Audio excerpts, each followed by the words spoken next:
ಮಾನ್ಯ ಸಭಾಧ್ಯಕ್ಷ ಮಾತಾಡ್ತೀರಿ. ಚುಕ್ಕೆ ಗುರುತಿನ ಸಂಖ್ಯೆ 105 ಮಾನ್ಯ ಸಣ್ಣ ನೀರಾವರಿ ಮತ್ತು ತಜ್ಞ ಸಚಿವರು ಕೇಳಕ್ಕೆ ಬಯಸ್ತೀನಿ. ಮಾನ್ಯ ಸಭಾಧ್ಯಕ್ಷ ಉತ್ತರವನ್ನು ಒದಗಿಸಿದ್ದಾರೆ. ಬಹುಶಃ ನಾನು ಈ ಸದನ ಬಂದಾಗಿಂದ ಕೂಡ ಇದು 4ನೇ ಪ್ರಶ್ನೆ ತಮಗೆ ಕೇಳ್ತಾ ಇದ್ದೀನಿ.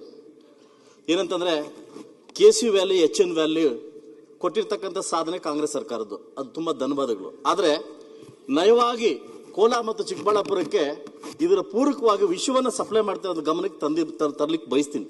ಯಾಕೆಂತಂದ್ರೆ ಇದು ಶುದ್ಧೀಕರಣ ಮಾಡದೆ ನೀರನ್ನ 3ನೇ ಹಂತ ಶುದ್ಧೀಕರಣ ಮಾಡಿದ ನೀರನ್ನು ಬಿಟ್ರೆ ನಮ್ಮ ಮುಂದಿನ ಪೀಳಿಗೆ ನಮ್ಮ ಮಕ್ಕಳಿಗೆ ವಿಷಯವನ್ನು ಕೊಡ್ತಕ್ಕಂಥ ಪರಿಸ್ಥಿತಿನ ಒದಗಿಸ್ತಾ ಇದೀವಿ. ಮಾನ್ಯ ಸಭಾಧ್ಯಕ್ಷೆ, ತಾವು ಉತ್ತರವನ್ನು ಕೊಟ್ಟಿದ್ದೀರಿ. ಇದನ್ನು ಯಾವುದೇ ರೀತಿ ನಾವು ವ್ಯವಸಾಯಕ್ಕೆ ಉಪಯೋಗಿಸಿಲ್ಲ ಅಂತ ಹೇಳಿದೀವಿ. ಮೊನ್ನೆ ಮಳೆ ಬಂದಾಗ ಏನೋ ದೇವರ ಕೃಪೆಯಿಂದ ಅಷ್ಟು ನೀರು ತುಂಬಿತು, ಅದ್ರ ಜೊತೆ ನಿಮ್ಮ ನೀರು ತುಂಬಿತು.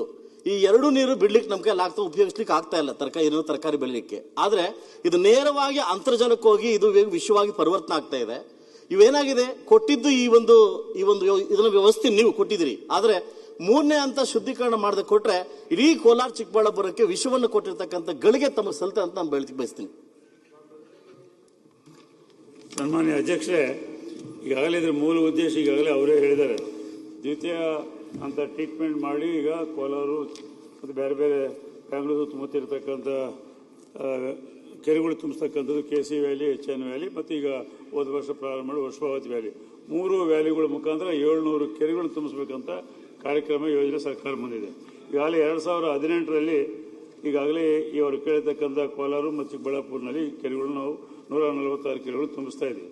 ಅದಾದ ನಂತರ ಅವರು ಕೇಳಿರ್ತಕ್ಕಂಥ ಪ್ರಶ್ನೆ ಅನೇಕ ಬಾರಿ ಶಾಸಕರು ಕೇಳಿರ್ತಕ್ಕಂಥ ಪದಗಳು ಬಂದಂತ IIC ಇಂಡಿಯನ್ ಇನ್ಸ್ಟಿಟ್ಯೂಟ್ ಆಫ್ ಸೈನ್ಸ್ನವರು ನಾವು ಆಗಾಗ ಅವರ ರಿಪೋರ್ಟ್ಸ್ ಕೊಡ್ತಿರ್ತಾರೆ. ಅವ್ರ ಡೀಟೇಲ್ಸ್ ಸಹಿತ ಅವ್ರದ್ದು ಇಂಪ್ಯಾಕ್ಟ್ ಏನಿದೆ ಎಂಬುದನ್ನು ಸಹಿತ ಅವ್ರಿಗೆ ಕೊಟ್ಟು ಕಳಿಸಿದ್ವಿ.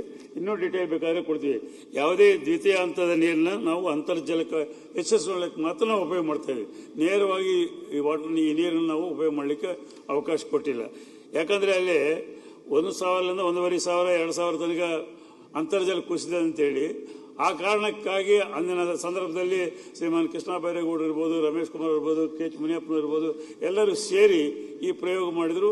ಅದರ ಮುಖಾಂತರ ಇವತ್ತು 250-300 ಫೀಟ್ನಲ್ಲಿ ನೀರು ಸಿಗ್ತಾ ಇದೆ.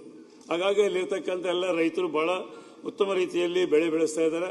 ಅದರ ಬೆಳೆದ ಬಗ್ಗೆ ಆಗಲಿ, ಕ್ವಾಲಿಟಿ ಬಗ್ಗೆ ಆಗಲಿ, ಕ್ವಾಂಟಿಟಿ ಬಗ್ಗೆ ಆಗಲಿ ಕ್ಲಿಯರ್ ಆಗಿ ಇಷ್ಟೆಲ್ಲ IICನವರು ರಿಪೋರ್ಟ್ಸ್ ಕೊಡ್ತಾ ಇದ್ದಾರೆ. ಇಷ್ಟು ಪೂರ್ತಿ ಇದರಲ್ಲಿ ದ್ವಿತೀಯ ಹಂತದಲ್ಲಿ ಯಾವುದೇ ಅಂತರ್ಜಲ ಹೆಚ್ಚು ಮಾಡಲಿಕ್ಕೆ ಬಹಳ one of the best water ಅಂತೇಳಿ ಅವ್ರಿಗೆ ಸರ್ಟಿಫಿಕೇಟ್ ಮಾಡಿದ್ದಾರೆ. ದ್ವಿತೀಯ ಹಂತದ ಮಾಡಬೇಕು ಅಂತ ಹೇಳ್ತಾರೆ ಟ್ರೀಟ್ಮೆಂಟ್. ಅದು ಇವತ್ತು ಸರ್ಕಾರ ಮುಂದೆ ಆ ಸಂದರ್ಭ ಪ್ರಸ್ತಾವನೆ ಇಲ್ಲ. ಅವ್ರಿಗೆ ಈಗಾಗಲೇ ನಾನು ಶ್ರೀಮಾನ್ ಕೃಷ್ಣ ಬೈರೇಗೌಡರ ಹತ್ರ ಮಾತಾಡಿದ್ದೀನಿ. ಇವರೆಲ್ಲರಿಗೂ ಎಲ್ಲೆಲ್ಲಿ ನಾವು KC ವ್ಯಾಲಿ, HN ವ್ಯಾಲಿ, ವರ್ಷಾವತಿ ವ್ಯಾಲಿನಲ್ಲಿ ಅವ್ರಿಗೇನು ಕನ್ಫ್ಯೂಷನ್ ಇದೆ ಆ ಎಲ್ಲ ಶಾಸಕರನ್ನು ಕರೆದು, ನಮ್ಮ IICನಲ್ಲಿ ಇರ್ತಕ್ಕಂಥ ಪ್ರೊಫೆಸರ್ಸ್ನೆಲ್ಲ ಕರೆದು, ನಮ್ಮ ಅನುಭವ ಇರ್ತಕ್ಕಂಥ ರಾಜಕಾರಣ ಸಹಿತ ಕರೆದು ಒಂದು ಅವ್ರಿಗೆ ಟ್ರೈನಿಂಗ್ ಕ್ಲಾಸು ಇಲ್ಲದ್ರೆ ಅದ್ರ ಬಗ್ಗೆ ಚರ್ಚೆ ಮಾಡ್ತಕ್ಕಂಥ ಪ್ರಯತ್ನ ಮಾಡ್ತಾರೆ ಅಂತೇಳಿ ಸಂದರ್ಭದಲ್ಲಿ ಹೇಳ್ಬೇಕು. ಸಭಾಧ್ಯಕ್ಷ, ಇದು KC ವ್ಯಾಲಿ ನೀರು, ಇದು ಬೆಂಗಳೂರು ನೀರು. ಮಾನ್ಯ ನಮ್ಮ ನಮ್ಮ DK ಶಿವಕುಮಾರ್ ಕೊಡ್ತಕ್ಕಂಥ ಬೆಂಗಳೂರು ನೀರು ಇದು ಚಿಕ್ಕಬಳ್ಳಾಪುರ ಕೋಲಾರ ಕೊಡ್ತಕ್ಕಂಥ ಇದು ನಿಮ್ಮ ಗಿಫ್ಟ್ ನೀರು. ನೀವು ನಿಜವಾಗ್ಲೂ ಇದ್ರ ಬಗ್ಗೆ ಅರಿವಿದ್ರೆ, ಇದ್ರ ಬಗ್ಗೆ ನಮಗೆ ಜ್ಞಾನ ಅಂತ ಇದ್ರೆ ನಮ್ಮನ್ನ ಜನಪ್ರತಿನಿಧಿಯಾಗಿ ಆಯ್ಕೆ ಮಾಡಿ ಬಿಟ್ಟವ್ರಿ. ಬಟ್ ನಾವು ಕೊಡ್ಬೇಕಂತ ಕರ್ತವ್ಯನ ನಾವು ಮಾಡ್ತಾ ಇಲ್ಲ. ನಾವು ಕೈ ಮುಗಿದು ನಿಮ್ಗೆ ಕೇಳ್ತಾರ ಸರ್ಕಾರಕ್ಕೆ ಒಂದೇ, ನೀವು ನೀರು ಕೊಟ್ಟಿದ್ದೀರಿ, ಕೊಳಚೆ ನೀರು ಕೊಟ್ಟಿದ್ದೀರಿ. ಇದೇ ಕಾವೇರಿ ವಾಟರ್ ಅಲ್ಲ, ತುಂಗಭದ್ರಾ ವಾಟರ್ ಅಲ್ಲ, ಕೊಳಚೆ ನೀರು ಕೊಟ್ಟಿದ್ದೀರಿ. ಆ ಕೊಳಚೆ ನೀರನ್ನ 3ನೇ ಹಂತ ಶುದ್ಧೀಕರಣ ಮಾಡ್ಕೊಡಿ ಅಂತ ತಮ್ಮನ್ನ ಕೇಳ್ತಾ ಇರೋದು. ಈಗ ಬೇರೆ ಕೇಳ್ತಾ ಇಲ್ಲ, ಕೋಲಾರ ಜಿಲ್ಲೆ, ಚಿಕ್ಕಬಳ್ಳಾಪುರ ಜಿಲ್ಲೆ ಕೇಳ್ತಾ ಇರೋದು ಕೊಳಚೆ ನೀರು ಕೊಟ್ಟಿದ್ದೀರಿ, ಆದ್ರೆ 3ನೇ ಹಂತ ಶುದ್ಧೀಕರಣ ಮಾಡ್ಕೊಡಿ ಅಂತ ನಾವು ಕೇಳ್ತಾ ಇರೋದು.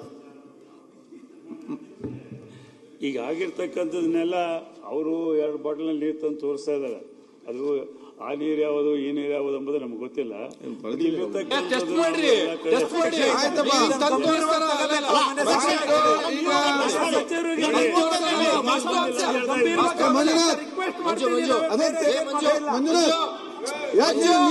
ಏನಾಗಿದೆ ನಿಮ್ಗೆ ಮಂಜುನಾಥ್ ಅವ್ರೆ?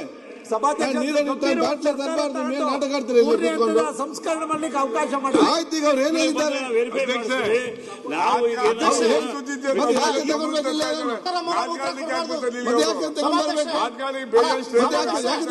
ಈ ಸಲ ತಾತ್ಸಾರ ಮನೋಭಾವ ಮಂಜುನಾಥ್ ಅವ್ರೆ, ಅವ್ರು ಏನ್ ಹೇಳಿದ್ದಾರೆ? ಸೈಂಟಿಸ್ಟ್ ಅನ್ನು ನಿಮ್ಮನ್ನ ಕೂತು ಚರ್ಚೆ ಮಾಡ್ತಾ ಹೇಳಿದಾರಲ್ಲ, ಸದಾ ಬಾಟ್ಲಿ ಬಿಸಾಡಬೇಡಿ, ನಾವು ತಗೊಂಡೋಗಿ ಅಲ್ಲಿ. ಅಧ್ಯಕ್ಷ ಸುರೇಶ್ ಎಸ್ ಅಧ್ಯಕ್ಷ ಒಂದ್ ನಿಮಿಷ ಅಧ್ಯಕ್ಷ, ದಯವಿಟ್ಟು ಗಂಭೀರ Correct, ನೀವು ಆ ಬಾಟಲ್ ಕಾರ್ಬಾರ್ ನೋಡಿ. ದಕ್ಷಿಣ ಕನ್ನಡದಲ್ಲಿ ಎಂಡೋಸಲ್ಫೇನ್ ಅಂತ ನೀವು ಮಾಡಿದಾಗ ಇವತ್ತು ಏನಾಗಿದೆ ಪರಿಸ್ಥಿತಿ ತಮಗೆ ಗೊತ್ತಿದೆ. ಇವತ್ತು ನಮ್ಮ ಪೀಳಿಗೆ ಮಕ್ಕಳಿಗೆ ಇವರು ವಿಷ ಕೊಡ್ತಾ ಇದ್ದಾರೆ ಸಭಾಧ್ಯಕ್ಷ. ಆಯ್ತು, ವಿಷ ಇವತ್ತು ಕೋಲಾರ ಚಿಕ್ಕಬಳ್ಳಾಪುರದಲ್ಲಿ 4-8 ಕಾಂಗ್ರೆಸ್ ಕೊಟ್ಟಿರ್ತಕ್ಕಂಥ ನಾವು ಏನೋ ನಿಮ್ಮ ಶಾಸಕರನ್ನ, ಆದ್ರೆ ಎಲ್ಲೋ ಒಂದ್ ಕಡೆ ನೀವು ನಮಗೆ ಮೋಸ ಮಾಡ್ತಾ ಇದ್ದೀರಾ. ಓಕೆ.